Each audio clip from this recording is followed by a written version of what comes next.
Hai, saya Dr. Alvarez Moningka, spesialis ortopedi. Saya akan memberikan sedikit gambaran, sekedar mengedukasi bagi kita semua. Kenapa vaksin COVID itu harus diberikan atau harus diadakan vaksinasi. Pertama, tujuannya itu untuk menurunkan angka kesakitan ataupun infeksi bahkan kematian dari COVID-19 ini. Yang kedua, untuk melindungi dan memperkuat sistem kesehatan secara menyeluruh. Yang ketiga, mendorong terjadinya suatu herd immunity. Apakah herd immunity? Itu adalah kekebalan secara kelompok, di mana terjadi perlindungan tidak langsung dari penyakit menular, dalam hal ini COVID-19, ketika sebagian besar orang itu, populasi itu diberikan vaksin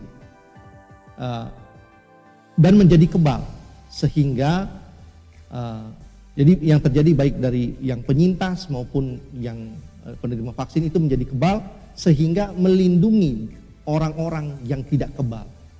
Misalnya pada orang tua ataupun anak-anak ataupun pada pasien-pasien ataupun orang-orang yang memiliki kelainan autoimun ataupun pada pasien penderita kanker. Dan yang keempat adalah untuk menjaga produktivitas dan mengurangi dampak sosial ekonomi. Nah, di sini kita dikasih pilihan, apakah kita vaksin dan menjadi kebal, ataukah kita menunggu sampai terjadi herd immunity. Ini pilihan yang sulit.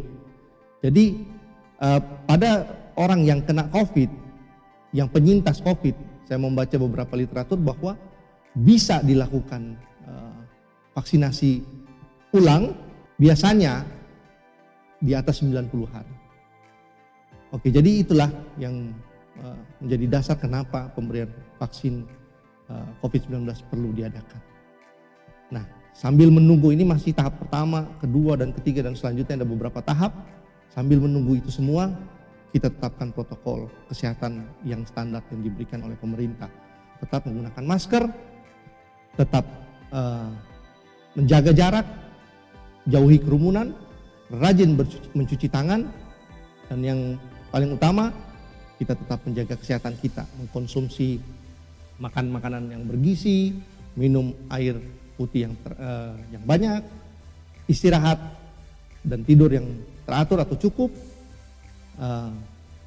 berolahraga sekalipun di rumah, rajin berjemur di sinar matahari, selanjutnya tetap berbahagia, dan yang terakhir tetap berdoa kepada Tuhan kita.